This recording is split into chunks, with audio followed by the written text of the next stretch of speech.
Hello and welcome to Tabletop 24, and thank you for joining us for another card game unboxing. Today we have Starter Deck 2 from the One Piece card game which is just released. This is for the Worst Generation. Now, we're starting to get out of the realms of characters I know in this deck, having only just started reading the manga. So let's get straight in here and hopefully we'll pick up some bits as we go through. If you haven't done so already, I've already opened the first Starter Deck, and we do have the other two coming up. So, as with all of them, we have got our playmat, paper playmat with the rules explanation in the back. Then we have a bit of cardboard and our deck. And I'll say this in every video, the card stock for this game is fantastic. Really heavy card stock. So, not quite like a lot of games, in all fairness. So first off, we have our 10 done cards. These are what we'll be using for playing our cards as we go through. Standard in every set, I believe. And starting off with, we have Eustace's Captain Kidd. 5,000 health damage, activate main, once per turn, cost 3. You may trash one card from your hand to set this leader as active. So essentially you're getting a secondary go of him for a cost of 3.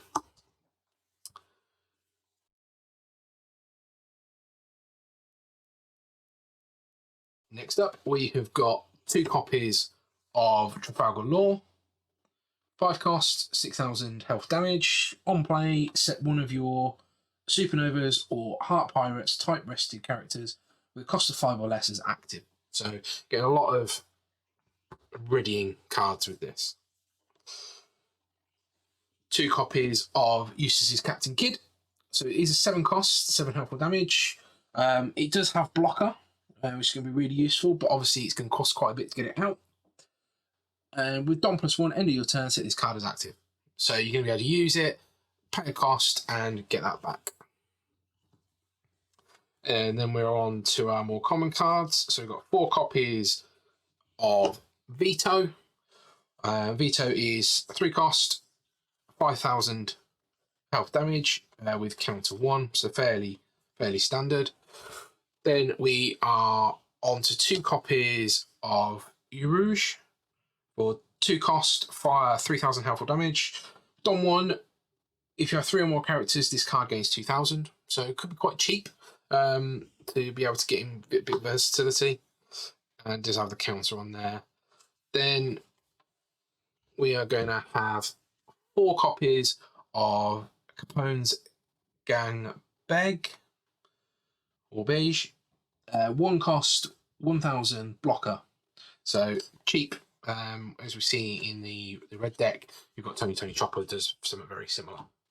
We've got 2 copies of Killer, which is going to be a 3 cost, 3,000 health damage, and with an on-play effect, KO one of your opponent's rested characters with a cost 3 or less. So trigger, you get to play that card. So it's going to be quite nice if that gets put into your life pool. Following this up, we have 4 copies of Kobe, which is a 4 cost, 6,000 health or damage, fairly vanilla with a counter of 1. So that's going to be a staple in the deck, I think. Then we are going to go into 4 copies of Jewelry Bunny with a counter of 1, 1 cost, 1,000, and an activate main for 1 cost.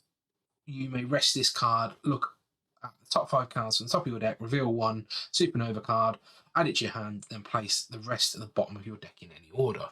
So really being able to cycle through, gaining some extra cards.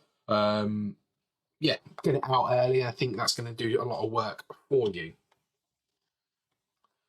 Then we are going to go into 4 copies of Scratchman Oppo, or Apu, which is 2 cost, 3,000 health or damage. Don 1, when attacking, rest one of your opponent's Don cards.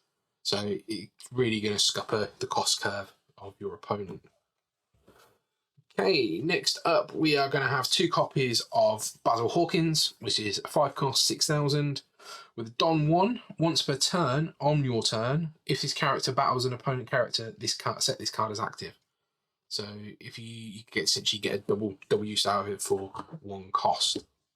Then following up with that, we have got 4 copies of Heat, which is going to be a straight 2 cost, 1000 counter, 4000 health or damage. So fairly basic character there that's going to possibly do a little bit of extra work for you, being at that low cost point. Then we've got 4 copies of Beppo, 1 cost 3000 with a counter of 1. I mean, that's fairly straightforward with what it's doing. Not quite as good as Heat, but it is still going to give you a good sort of pressure point on the day, I think. And then we've got 4 copies of X Drake, which 4 cost 5000 health or damage. Don 1, your turn. This character is rested. Your Supernova or Navy type leaders and characters gain plus 1000. So really going to try and help boost the rest of your cards going around. Next up, we have got 2 copies of Scalpel, which is a 1000 cost event. Counter, your leader or one of your characters gains 2000 power during this battle. Then set one of your Don cards as active with a trigger effect. Set up to 2 of your Don cards as active. So even after that comes out as a trigger, it's going to do some work for you. Then we have got 4 copies of Repel. This is a 2 cost event with counter. Your leader or one of your characters gains plus 4000 power during this battle. Then set one of your Don cards as active. So essentially, it's 1 cost if you've got that extra 1 out. And yeah, it's really going to power up your characters. Finally, we have 2 copies of Straw Sword. 2 cost in the main, rest one of your opponent's characters, and trigger play 1 type Supernova type card with a cost of 2 or less from your hand. So it's really going to mess up everybody for you. Okie dokie. So that is everything there for the Worst Generation deck. I think early opinions it's going to be quite a powerful one of the 4. Obviously, this is only the second we've opened, but we have heard on the grapevine that this one is slightly better. Stay tuned for the 3rd deck opening that we're going to have. If you haven't done so already, check out other videos on the channel, give us a like and a subscribe, and we will catch you next time. Take care.